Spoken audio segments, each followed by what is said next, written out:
And we're live. Welcome, everybody, to the Green Room for DisrupTV.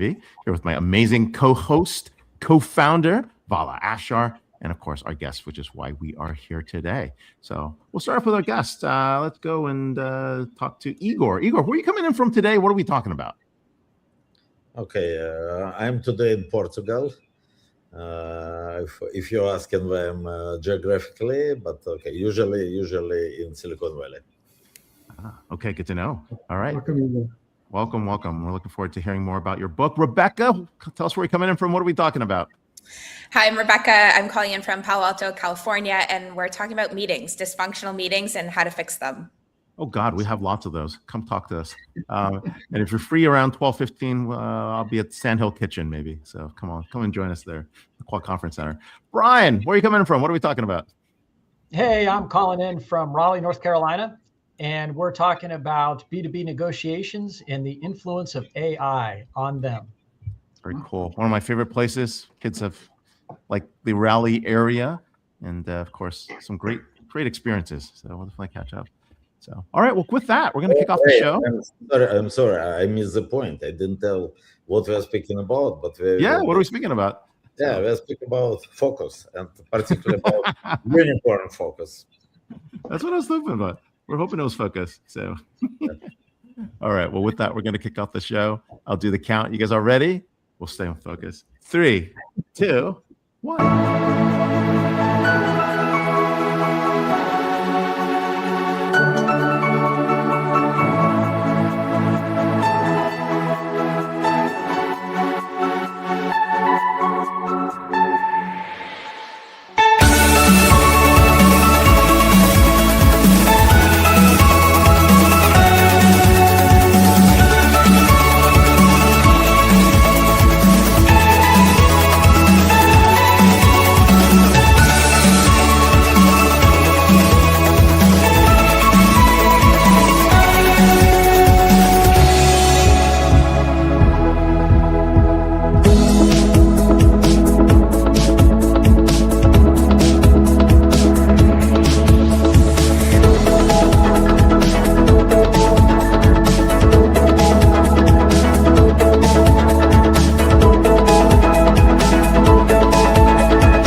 Hello and welcome. Thank you for joining us on DisrupTV. My name is Vala Afshar. I'm the Chief Evangelist at Salesforce and your co-host for the next hour. We welcome you to follow us on X at DisrupTV Show. Send Ray, myself, our distinguished guest, your questions, and we'll do our best to answer them live. It's my pleasure to introduce my co-host, Ray Wang. He's the CEO, founder of Constellation Research. He's the best-selling author of Everybody Wants to Rule the World. Ray's on TV, it feels like every day. I see him on Bloomberg, CNBC, Fox Business, Yahoo Finance. He's one of the top futurists to follow on X at RWANG0. Welcome, Ray Wang, to DisrupTV. Hey, thanks for having me. We're with Vala Afshar, as you know, and he's the Chief Digital Evangelist for Salesforce. He's also the author of multiple books, including Boundless and Autonomous, both bestsellers on Amazon and The Path to the Future. Executives around the world pay attention to everyone. His inspirational, insightful tweets. And when he's not hosting, keynoting, or leading events at Salesforce, you can find him speaking on business TV outlets such as Bloomberg, posting insightful analyses on ZDNet. And of course, he's one of the top keynoters in the world. If you've not heard him speak, you should. And so we've been fortunate to have him at our Constellation Connected Enterprise event every year. So with that, it's not about us. It's always about our guests. And we always have some amazing folks, CEOs, startup leaders, owners, authors. Who do we have to kick it off today? We love having exceptional CEOs on our show. Brian Doyle, CEO of Holden Advisors, where he and his team improve the client's revenue and profitability through value-based pricing strategy and go-to-market effectiveness. Under Brian's leadership, his clients have earned, Ray, just an extra $1 billion in increased profit, just an extra $1 billion. Brian's leadership experience began as an Air Force pilot, where he commanded 31 combat missions in Kosovo and transported the presidential motorcade around the world. Brian regularly speaks on topics of pricing, negotiation, leadership, and crisis management. Welcome, Brian, to DisrupTV. Thank you. Appreciate you having me. Great to We're have really you. excited to have you. I mean, in this new world of where we are on pricing, dynamic pricing, value-based pricing, what's happening with AI-based pricing, everything is up in the air. And lots of folks are trying to figure out what's not, what's heads up. But this is just the beginning of those conversations, because when you get into the world of enterprise sales, moving away from product-led growth to sales-led growth, negotiations are that's really the crux of how you actually drive margin, drive profitability. So why are negotiations so hard for B2B salespeople? What is it that makes it so complicated, or, for some people, like a breeze? Right. It's a huge challenge for a lot of folks. And it's because buyers are more and more sophisticated than they've ever been. So when you think about B2B salespeople and where they focus, they're focusing on sales techniques like better qualifying. They're focusing on learning how to ask open-ended questions, good techniques like that, maybe their product features. What they are up against, though, are sourcing or procurement groups that all they do is practice negotiation. All they think about is negotiation. All they think about is getting discounts and driving prices down. And they have about a 15-year head start on the average salesperson when it comes to negotiations. That's a tough battle to fight. Yeah, and you're on the other side of the equation and you don't know that. So, and you're like, it's your first deal, and on the other end, it's everyone else. That's right. Yeah, they've had a lot of practice. And for you, you're thinking, oh my gosh, if I can close this deal, I can make my number for the year. And you could fight really hard for 100% of list price, or you could acquiesce and maybe come up with 80% and close the deal. And so a lot of salespeople are leaning into that. And a lot of procurement people know that they're leaning into that. And in fact, procurement has a playbook that they go through. We've done our research. There's 10 techniques that procurement people very consistently use to drive those discounts. And most salespeople aren't prepared to combat that. Let's hope you get to a point where you're actually negotiating pricing, and obviously have to be able to articulate your value proposition and create a sense of urgency. And the three hardest questions, and they get progressively harder. Why buy anything? Why buy from you? And why buy now? And I feel all good sales professionals are able to address those three questions.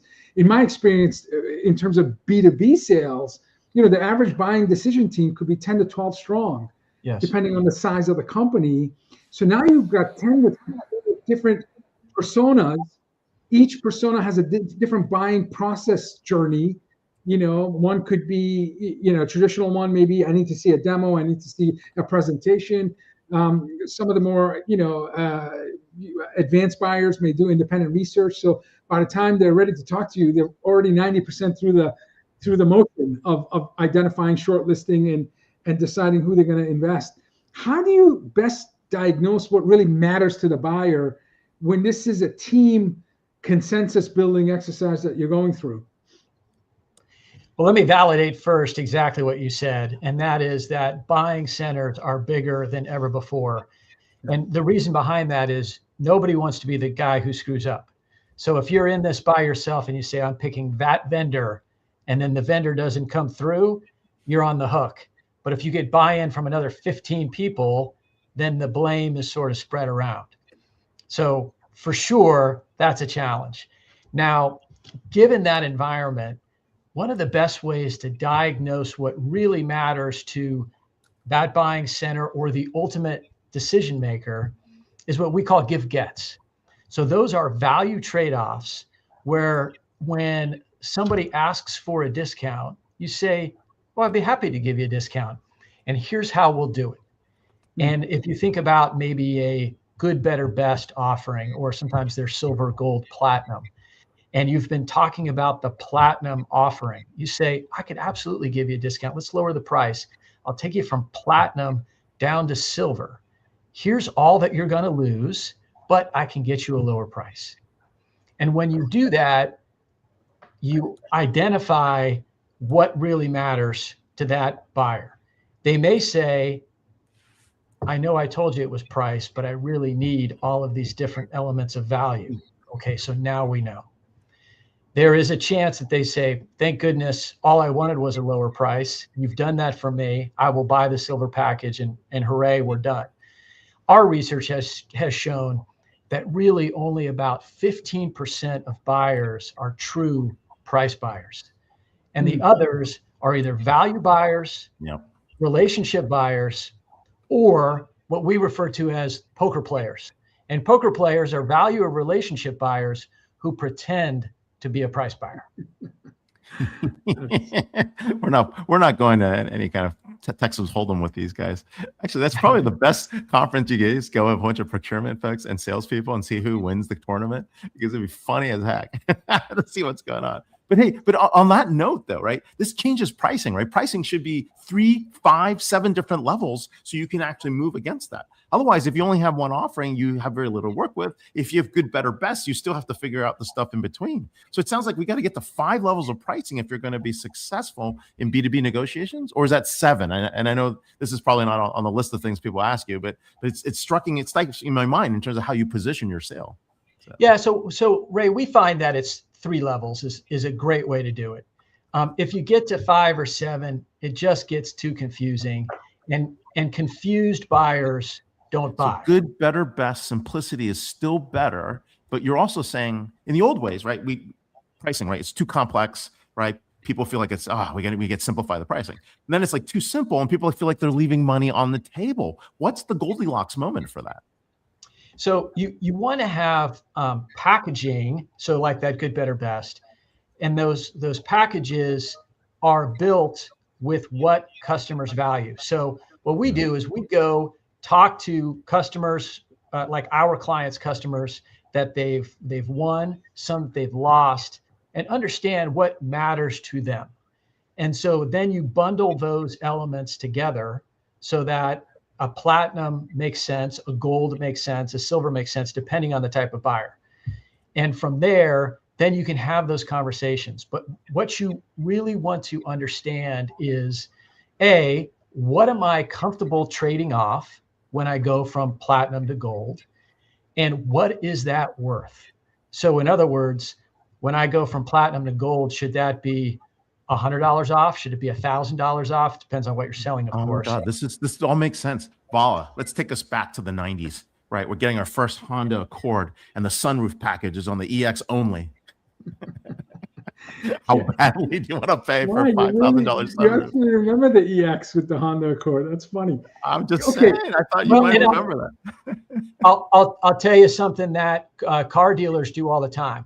And so there are psychologists out there, human psychologists, who will tell you that the fear of losing something is greater than the good feeling you get when you gain something. So in other words, the move from platinum to gold and what you lose, the value you lose out of that switch, is felt more than the upgrade from silver to gold. And so, we're talking about Honda Accord.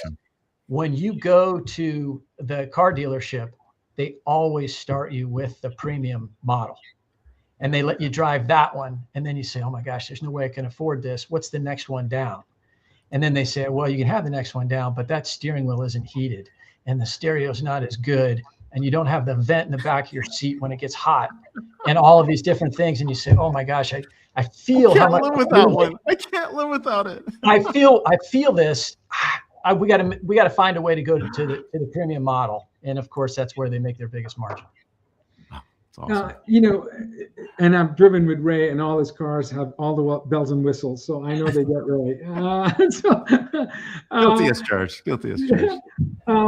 There's so much asymmetric nature in terms of conversation of the power of AI in business, where majority of the conversation is, look how businesses are using AI to sell and market and service.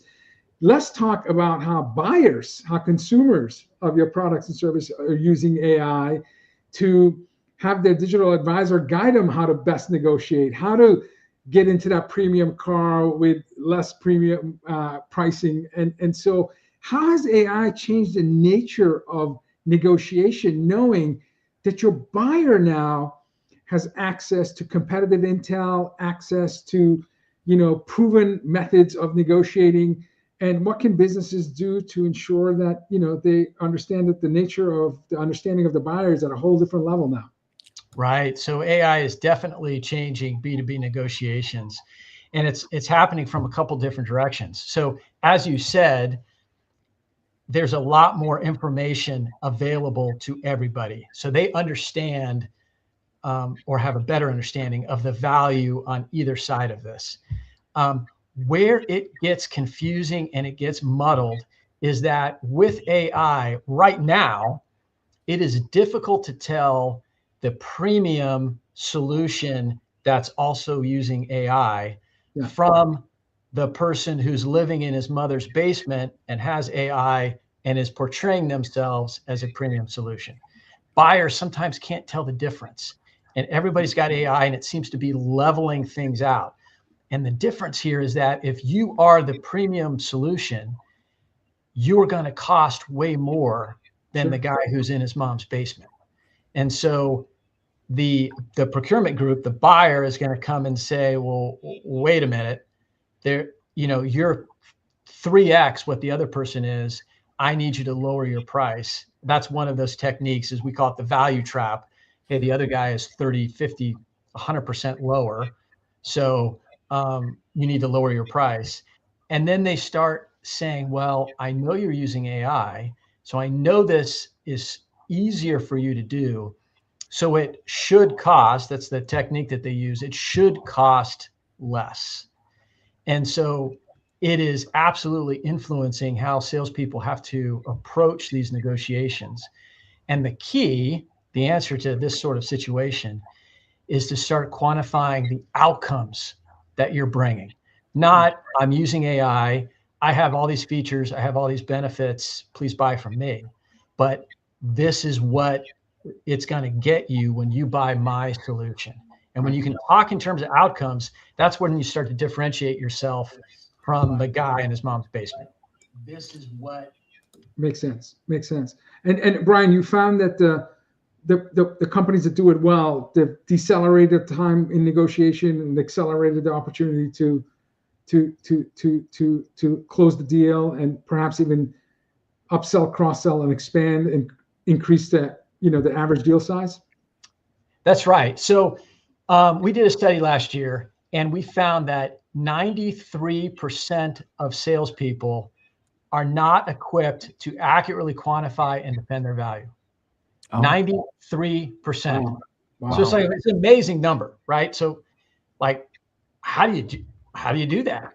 How do you get better at this? And I talked about quantifying value, and to get a little bit more specific, when I talk about value, I'm talking about how do I help you increase your revenue, decrease your cost, and or minimize your risk.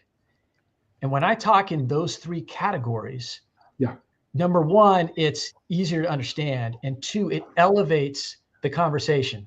So if I'm selling to a middle manager who's playing games with me, that's not great, but that sort of language elevates the conversation toward the C-suite, where people say, oh, all right, I can find budget for this if it's going to really increase revenue the way you're talking about. Makes a lot of sense. This makes a lot of sense. And especially as we get into all these types of new models that are out there, the biggest challenge is really defending value. But we're in bifurcated markets. Is that happening in the B2B side in terms of high end, low end, and then there's nothing in the middle? Or you're still seeing a middle in the space? I think there's still a middle when people can come in and solve for, for instance, so there are enterprise sales, there's the middle market. The middle market is not going to have the same sort of budget as an enterprise size company, but they still need some of the solutions that somebody would bring to them. So I think there is a middle place there as well, and then there's the low end folks that are always going to be around. Got it. Makes a lot of sense.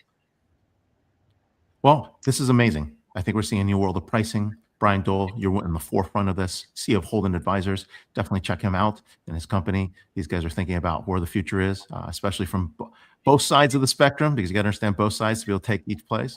And next time in Raleigh, you and I should catch up. Second Empire. I think we should hang out there. So, okay. Sounds good. Yeah. All right. Take care. All right. Thank you, Brian. Thanks for being on the show. All right. I'm going to be in Raleigh as well, end of the month. Let's find some time. There's some great I gotta places. let you know when. Okay, this is really an important topic. We all could use sage advice and wisdom from Dr. Rebecca Hinds, founder of the Work Innovation Lab at Asana and Work AI Institute at Glean, and author of a book I could have used throughout my entire career, Your Best Meeting Ever, 7 Principles for Designing Meetings That Get Things Done. This book came out this month. So congratulations, amazing success. Rebecca is a leading expert on organizational behavior and future of work. Rebecca holds BS, MS, and PhD from Stanford University. Rebecca founded the Work Innovation Lab at Asana and the Work AI Institute at Glean, first of their kind corporate think tanks dedicated to conducting cutting-edge research on the future of work. Rebecca's research is consistently featured in all the top-tier publications, and she's been invited to speak at major stages all around the globe. Rebecca is a trusted advisor to companies navigating the challenge of the modern work, from meeting overload and hybrid dysfunction to the messy realities of AI adoption and organizational change. Welcome, Rebecca, to DisrupTV, and congratulations on the new book. Thank you. Thank you so much for having me. Yeah, congratulations on the book. I mean, there are people I don't know who endorsed you, like Adam Grant or Kim Scott or Huggy Rao. You know, we don't know any of these people. Steven Rogelberg, like who are these people? Amy Edmondson. I don't know about any of these Speakers 50 folks. Like we have no idea who they are. They've all been guests on our show or something like that. So definitely well acclaimed, well recommended here. Love how the book started. You're talking about OSS and World War II and how people are disrupting. You know, in case something happens, come here and disrupt the enemies. You know, with aimless meetings would have been really good. This is what we get every day at work in large corporations. So why begin there? How did today's workspaces and work meetings, you know, get out of this trap? And why does it resemble some of these sabotage tactics when we walk into these meetings? Do people just not want to get work done, Rebecca? Like, what's going on here?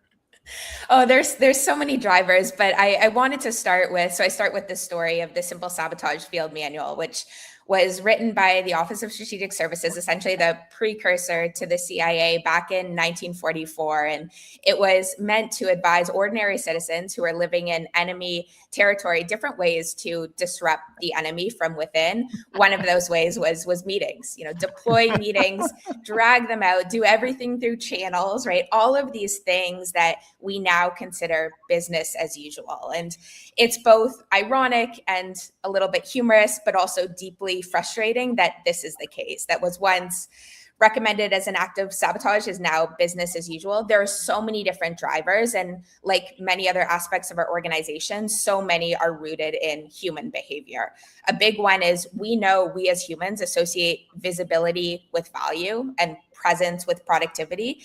Meetings are the most visible way we show progress and productivity in our organizations. We can see people's calendars. We can often see people in the conference room. We can see people leaning in on a Zoom screen, right? So many parts of work are invisible. You can't see someone thinking deeply necessarily, or coaching a teammate, or wrestling through a hard problem, but we can absolutely see meetings. And because of that, we celebrate the packed calendar. We see someone double booked and we assume they're important and have high status within the organization. And a lot of this is rooted in that fundamental bias around visibility, and visibility being a symbol of value. I'm thinking I would be super intimidated inviting you to my meeting as a meeting expert. I'd be like totally nervous about.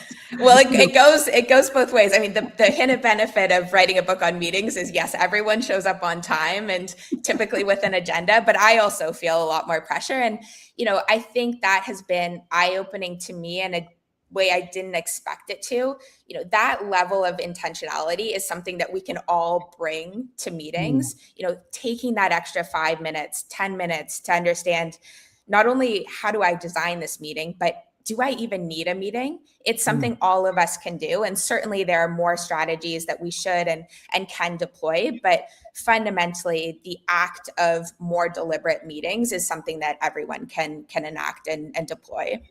And you put hard numbers to this. I mean, you're estimating $1.4 trillion of waste due to poorly run meetings, making it the most expensive, overlooked product inside of an organization, and you actually recommend that you should run meetings and manage meetings and treat it like a product. What made you think about writing a book on this topic? Is it because you attended so many poorly run meetings as a Stanford PhD? You said, look, I got to do something about this. PhDs don't go to meetings. What do you mean? In part, I mean, I've always been fascinated by collaboration. I was an athlete growing up. The idea that you can bring a group of people together in a way that the sum is greater than the individual parts, that has always been fascinating to me. And when we think about knowledge workers, desk workers, we spend 85 to 90% of our time collaborating. So much of that is invisible. And because of that, it's hard to measure and optimize. Meetings are the tip of the iceberg in so many ways where, I work with a lot of organizations in terms of how do you fix broken collaboration? How do you find silos within your organization across, product lines or regions or functions or vertically within the organization? And often, you can trace a lot of the dysfunctional collaboration back to meetings. I'm a big believer meetings aren't the root problem. We often think they are. Usually they're a symptom of a bigger problem, and that is a broken communication or collaboration system. And, I wanted to write the book on meetings because we all viscerally feel this pain. I can go into any organization and meetings need to be improved in some way, shape, or form. And I wanted to do more than produce a series of half-hearted fixes. There's actually no conclusive evidence, for example, that having an agenda improves our meetings. We need to think bigger. We need to have a systems thinking approach and see meetings as a product and use those core product design principles that we know make our products great, apply those to meetings, because meetings are the most expensive and important product in our organization. Sounds like somebody... Okay. Sorry, I was going to say we had Jeff Bezos, chief of staff. He was named Jeff's shadow, and he talked about Jeff wasn't super married to agendas. No. He felt a tight agenda would constrain the collective genius of the room, and and he often changed his mind on things. So he wasn't a super fan of tight agendas. So I'm happy to hear that having an agenda doesn't necessarily mean you're going to have a great outcomes after your meeting. Go ahead, Rick. Mm-hmm. No, it's definitely a good book by Colin Breyer, and you're definitely right. Colin. Yeah, we saw that. Working backwards. Before we get to that, I mean, would you get rid of which one annoys you the most in the future of work, email or meetings? Oh gosh. Meetings, because I've been fortunate to work in organizations, multiple in both Asana and Glean, that, rely much less on email than other organizations, because they have these other tools and platforms that are much more effective. We often, just as we do with meetings, we often use email for communication, coordination, and collaboration. Those 3 C's are different, and we should deploy them and think about them differently in our organization. Emails and meetings are fundamentally communication and coordination tools. And because meetings are more expensive than email, right? We can ignore an email, we can postpone an email, we can pretend we didn't see see an email. But a meeting, there are these deep-rooted social pressures at play where we feel obliged to show up. And once that meeting is on our calendar, we feel obliged to keep it on our calendar. And because the social pressures typically are greater with meetings, I think they're, for me, they're more frustrating and tend to be more dysfunctional than email. But both can use a lot of, rethinking in our current age. All right, but you got 7 steps telling us how to actually structure a meeting. It looks like someone took a D-School class, merged it with meetings, and said, hey, let's figure out what this will look like, the redesign, what's going on. But maybe I'm giving too much thought to that. But tell us more about the methodology of how we design these and get the better meetings, because, God, we could use some. Sure. And, if we think about meetings as a product, we should be applying those same product design principles that we know make great products great, apply them to meetings.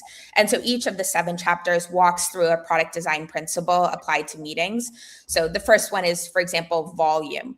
we know that just as our products suffer from technical debt, our meetings suffer from meeting debt. And we all feel it. We have these legacy meetings that pile up on our calendar. They're no longer moving work forward, but we feel obliged to keep them on our calendar. I recommend what I call a meeting doomsday, a calendar cleanse, but a very intentional way. And just as you would do a code refactor, right? When shortcuts pile up, the code is no longer working. There are a lot of inefficiencies. The same parallel happens with meetings. And often it gets so bad, the meeting debt piles up so badly that the only solution is a calendar cleanse. I like Yeah, that. we definitely need those. I mean, that's got to come. So I think of the nature of work. Some is asynchronous, some is synchronous. So I think about athletes. You could be a golfer or a tennis player, where if you were healthy and you were talented and you were conditioned, you can win a championship. But teamwork, when you're a team sport, it goes beyond just having the healthiest, most talented, and most conditioned.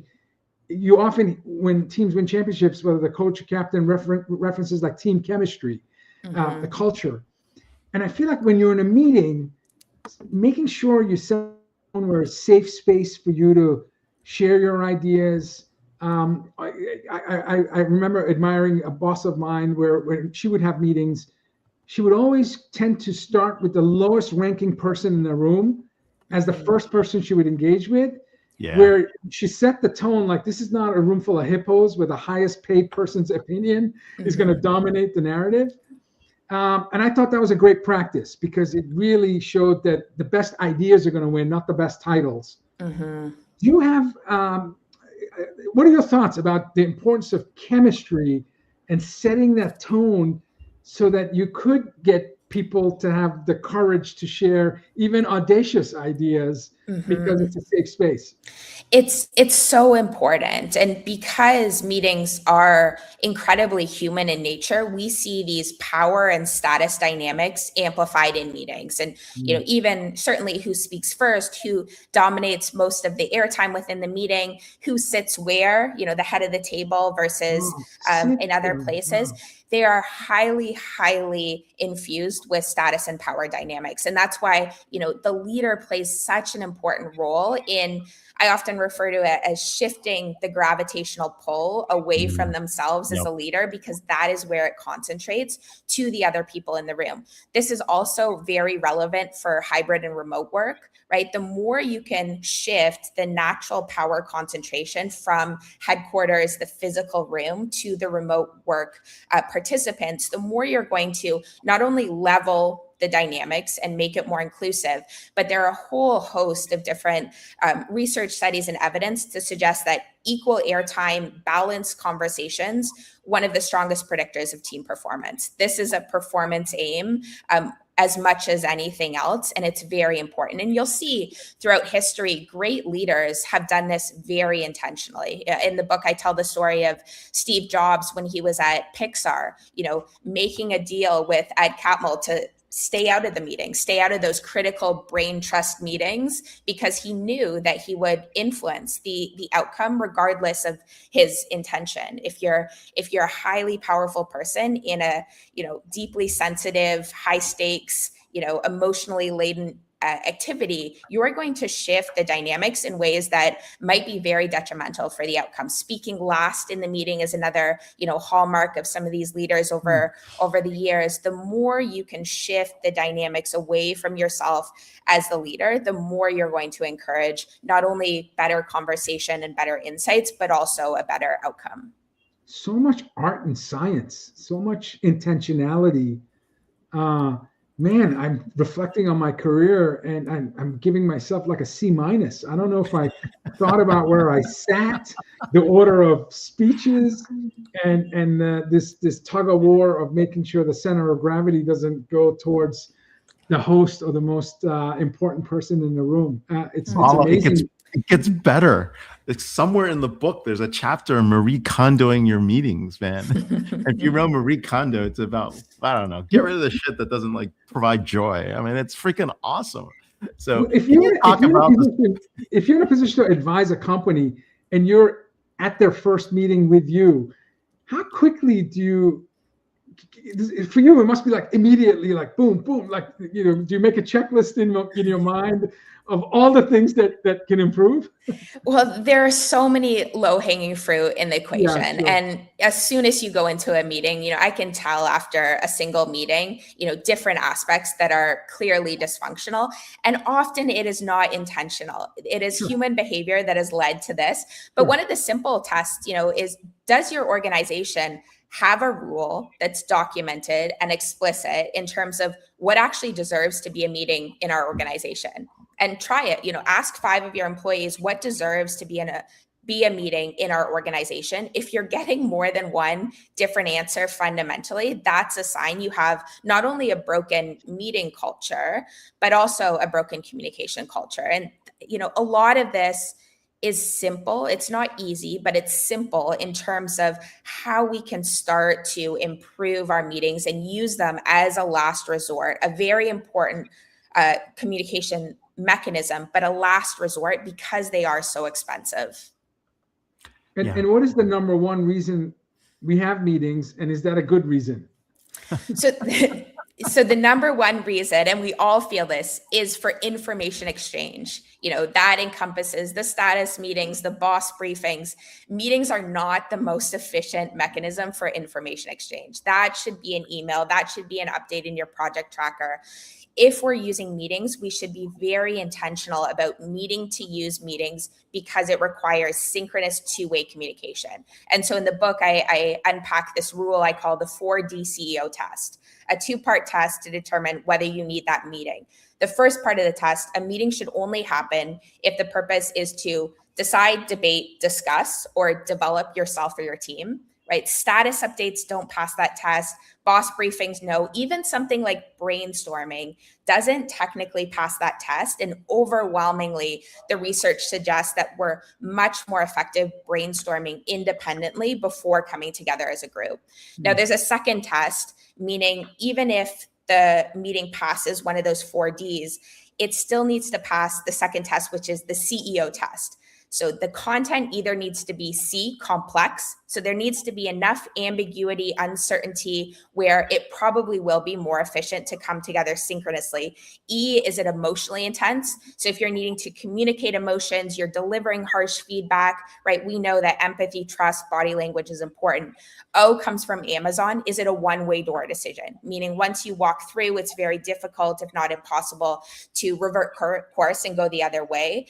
In those cases, often the stakes are too high to risk misalignment and not come together for 15 minutes in the meeting. And so I find that in many organizations, that 2-part test can help us eliminate a whole bunch of different meetings at large, and also think about, for the meetings that are on a calendar, which parts of the meeting don't pass that test, because often that's just as big of a problem. There are parts of our meetings that do need to be synchronous in, you know, live back and forth iteration and conversation, but a lot of meetings, you know, a lot of the components of meetings are fundamentally information exchange that can be moved asynchronous in a much more effective way. 4Ds and the CEO, love it. That's great. That's great. Go ahead, Ray. Great. Quick question. One last one. Really, it sounds like this behavior has to come from the top. And you talk about executive modeling. When you come in and train organizations, do you start with the top or do you work bottom way up? It depends. Ideally, it starts at the top, you know, and we know from, you know, decades of organizational design research and behavior research that that is most effective. You absolutely need a combination of top down and bottom up momentum. You need to activate the champions and the influencers in your organization, as well as the senior leaders. But often, you know, senior executives are not necessarily ready for this change. It's, you know, if we're thinking about a meeting doomsday, for example, often I'll start at, you know, the team level, and we'll see success at the team level, and then the executives will get more excited and bought in. It depends on the culture. You know, in the best cases, we have cultures where there's a hunger to improve how we work together, and it comes from the top, and that's, you know, that's the best case. But we all are co-designers of better meetings. And even if you're an individual contributor, a new hire within the organization, you have clout and weight in terms of fixing broken meetings. And it's about being strategic.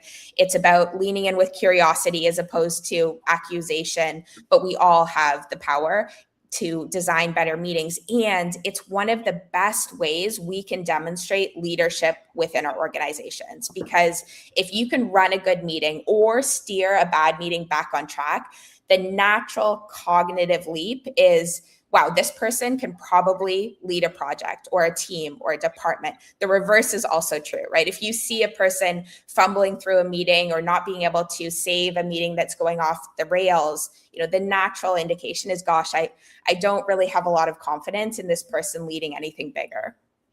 Wow. We're with Dr. Rebecca, founder of the Work Innovation Lab at Asana and the Work AI Institute at Glean, and author of Your Best Meeting Ever, 7 Principles for Designing Meetings That Get Things Done. No ethnographic methodologies were wasted here. So, I'm going to go cancel a bunch of meetings. Thank you. yeah, I know. This is the only standing meeting I have every week here with Vala. I have no other standing meetings. So thanks for being on the show, everyone. We do this for one of the D's. We do this because we want to develop ourselves and others who tune in. So we and want the audience. Decide, discuss, debate, and develop. That's right. We're going to delight. Thanks a lot for being on the show. Hinds. Wonderful. Thank you for having me. Cheers. That's awesome. Okay. It is awesome. Okay. Now, let's say you're having a meeting and it's centered around funding a unicorn and competing in an AI economy. This is where our cleanup hitter spot. This is where our guest comes and hits a grand slam. We're here with Dr. Igor Ryabenkiy, venture capitalist and author of Unicorn Focus, the key to building billion-dollar startups in the age of AI. This amazing book just came out in January, and you can get it on Amazon. Amazing bestseller. Igor is a self-made serial entrepreneur, author, and a venture investor who wrote his first angel check in 1998, 28 years ago, first check. Igor is an investor in more than, Ray, listen to this, 10 unicorns, most of which were backed at seed, including Micro, Deal, Turing, OpenWeb, PandaDoc, and others.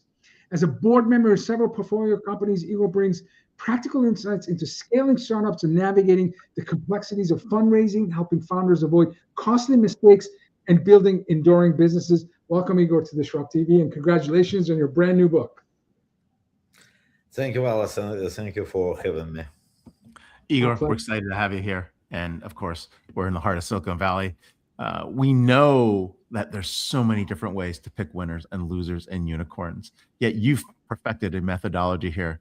Most startups fail despite strong ideas, access to capital, charismatic leaders, right? The model, the mode. This looks like this is the next one. Why do you say focus, not innovation? Is the defining factor? As you told, I invested in hundreds of companies, and I saw and continue to see thousands every year. Now we are starting our school based on this practice, and during the week we get already more than 400 applications. So we really see a lot of projects, and I see patterns, what helps.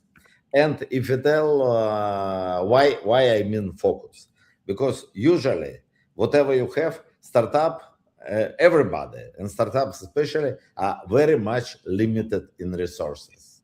Yep. And it is no time, no money, no people. You should really concentrate. It's first. But it is last not least. When you build something, you need to get attention span, and you should do it quickly and quicker than your competition will do it. And if you are too broad in your messaging and you try to do things which are really very wide, you don't have chances. First of all, you will not deliver. Second, you will be compared by your potential buyers and investors by every feature you're gonna deliver, whatever you declare. And here's we see that best companies who become unicorns and real players, they start and concentrate on very easy and tiny thing, which like seems natural, and people want it. Just one. Then they can build it around. And okay, here I see. Well, it's from Salesforce, like Salesforce starter. Just really to automate this customer relationships and do it like quickly and efficiently. Those time I not only wrote my first check, I also did my startup, and I remember how I was amazed by Salesforce emergence and how it really quickly get up.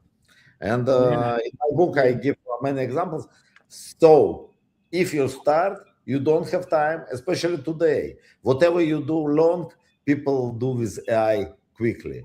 You should really make your pinpoint messaging and concentrate all your resources to go ahead.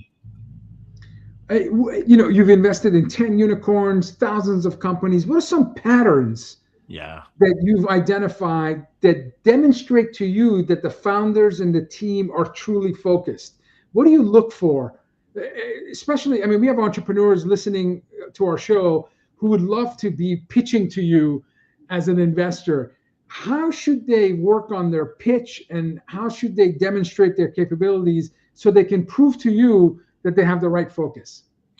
Okay, if I speak with really focused entrepreneurs, they should be able to bring to my attention and to explain what they do, why they do it, what is their message to the market, and how they're gonna go with this message.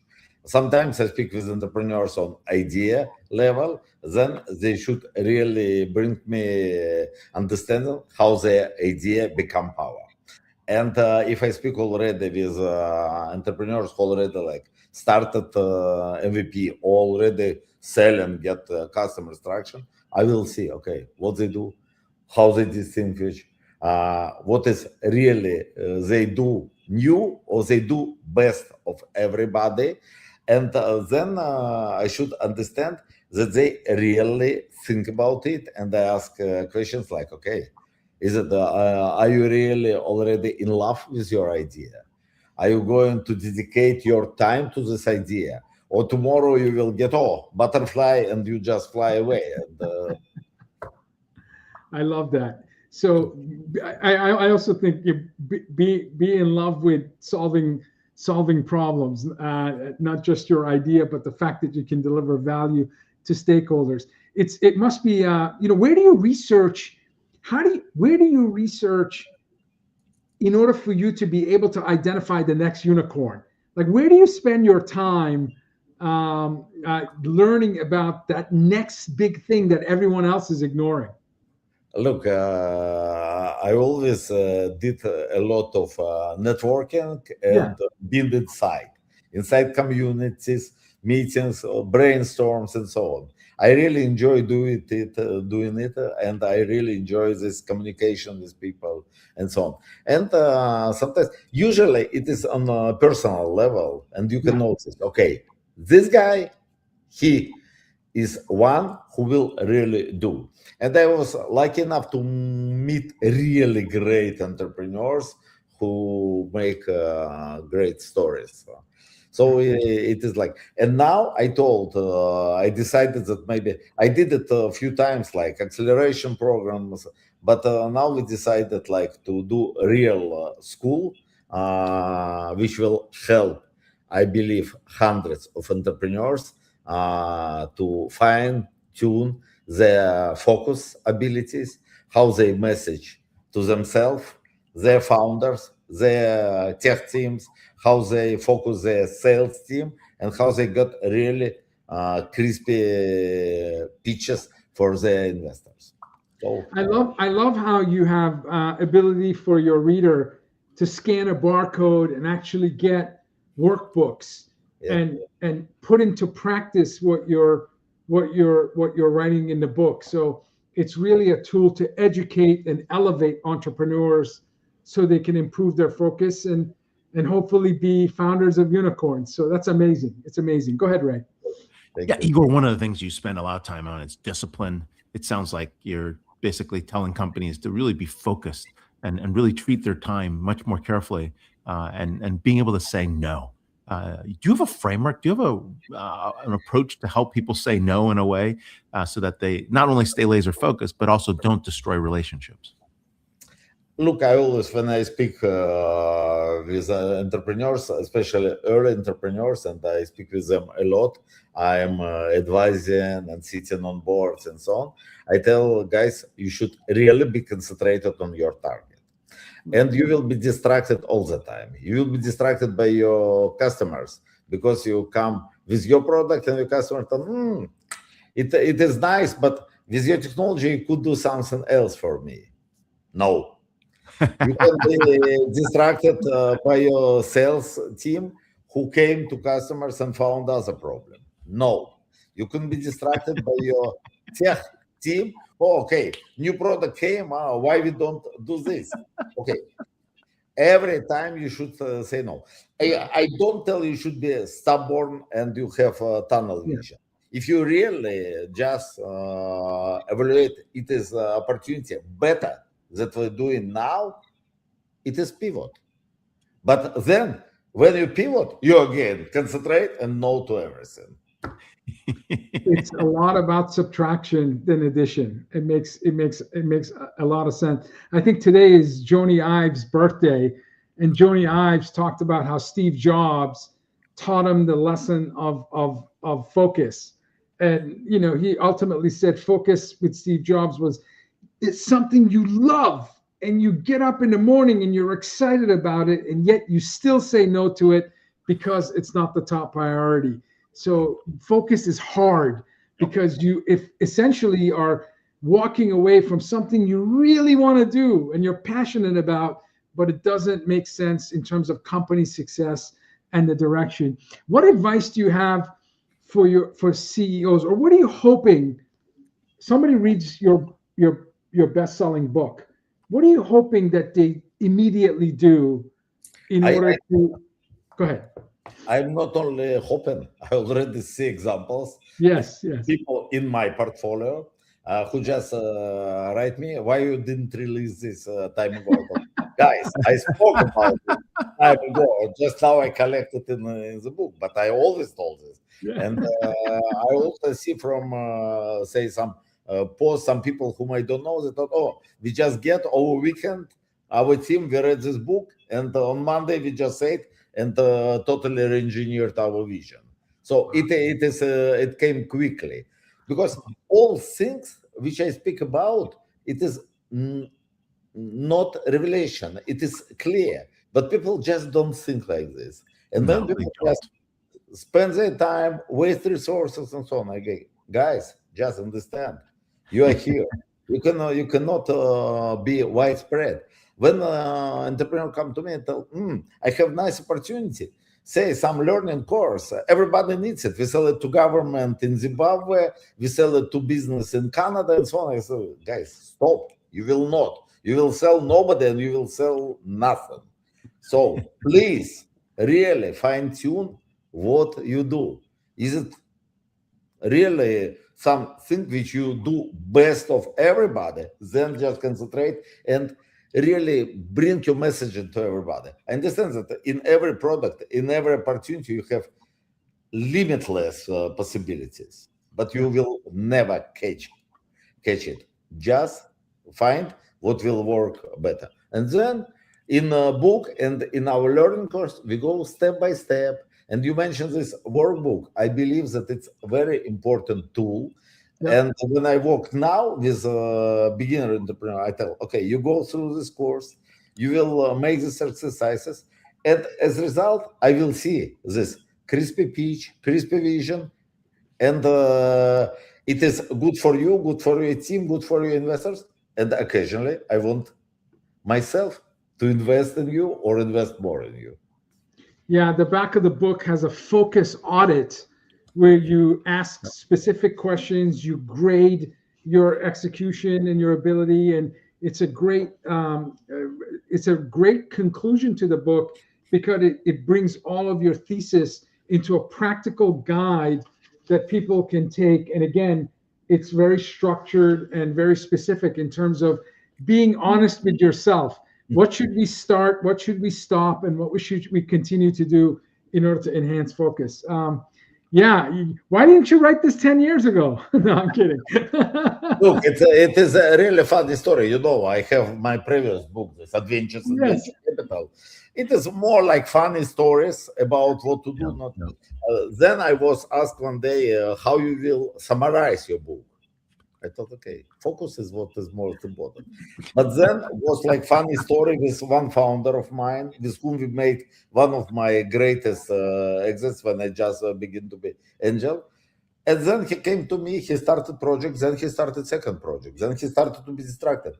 And I started to fight with him. I thought, way to nowhere. And it inspired me to really, okay, let me collect together and give people. Because even when experienced entrepreneur who already built unicorn, he doesn't understand this. And by the way, I was right. Now he quit from this entrepreneurship at all because started 3 projects and all 3 like. Okay, so you see, busyness of life can distract even the seasoned entrepreneur. Well, thank you for taking the time and having your collective wisdom in a book that just came out last month, and it's going to help many entrepreneurs be successful in not only focusing but hopefully building the next set of unicorns. Thank you and congratulations. Yeah, we're here with Igor Ryabenkiy, venture capitalist, author of Unicorn Focus, the key to building billion-dollar startups in the age of AI. So catch his book. It's available on Amazon. And thank you so much for being on the show. We'll catch you back in Silicon Valley. Thank you, Ray. Thank you, Vala. Flattered to be with you. And I will be glad to see your listeners first reading book, and then they can join our educational program. It is for free. Fantastic. Thank you, sir. For the invite to the audience. Bye-bye. Thank you. Are we at 1,500 yet, Vala? We're one shy. One shy. Oh my God. 1499. So next week we'll celebrate crossing 1,500 interviews. And of course, 10 years of maybe one of the longest enterprise software podcasts in the world.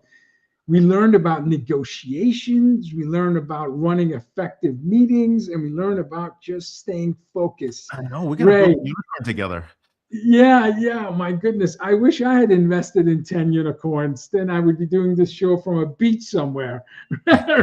Sometimes you do. Yeah. No, that's right. Well, next week, we're going to have our episode 430, and we're going to cross our 1,500 interview. We have Jason Lee, Chief Intelligence Officer at Moody's. And we have Joe Pine, co-founder of Strategic Horizons and author of The Transformation Economy, guiding customers to achieve their aspirations. Ray, I think we may be on track to have more than 70 books or 70 authors this year, which will match the last 3 years. Which will make the end of year even harder. It will be, yeah. The one time I can guarantee Ray and I get into spirited debates, which I'm glad we're doing virtually because it might get physical, is when we have to select our top 20 some odd authors when we actually have 70, 80 to choose from. But, everyone that spends their time on our show is generous with their time and their wisdom, and we're better for it. So we thank you. If you have suggested authors, books that you've read that speak to disruption, business model innovation, new emerging technology, even common sense practice like having great meetings, please recommend it to Ray, myself, Al. Get on our LinkedIn and X account, DisrupTV, Constellation Research, and send us your recommendations. We're typically booked a couple of months in advance, but we'll do our best to get your favorite author on our show. Ray, closing remarks. Yeah, we started out. There's a brand new view of how negotiations work. We got to hear it from the other side. So for salespeople to be more effective, Brian Doyle did a great job of doing that. He's actually on the forefront of understanding contracts negotiations. Rebecca helped us understand how to break down meetings. I thought that was very important, getting your best meeting. I like the Marie Kondoing your meetings, get rid of the ones that don't give you joy. Of course, you still got to do your status meetings if you don't have a choice. But value, measurement, structure, flow, engagement, timing, technology were some of the 7 principles of meeting design. And more importantly, we just finished up with Igor. There are some things that make a unicorn a unicorn. And I think if you start with the focus that he talks about, your ability to actually say no, and of course, getting decisions properly done. Actually, it's the concept we call decision velocity. You'll be in much better space. So that was better than a ChatGPT 10.0 recap. That was pretty awesome. we try. You're going to replace me too, Vala, one day. So, you know. I don't think even an agentic version of you would have as good looking hair that you have in real life. If it's Friday, it's DisrupTV. Thanks for tuning in. We'll speak next week. Bye, everyone. Bye, everybody.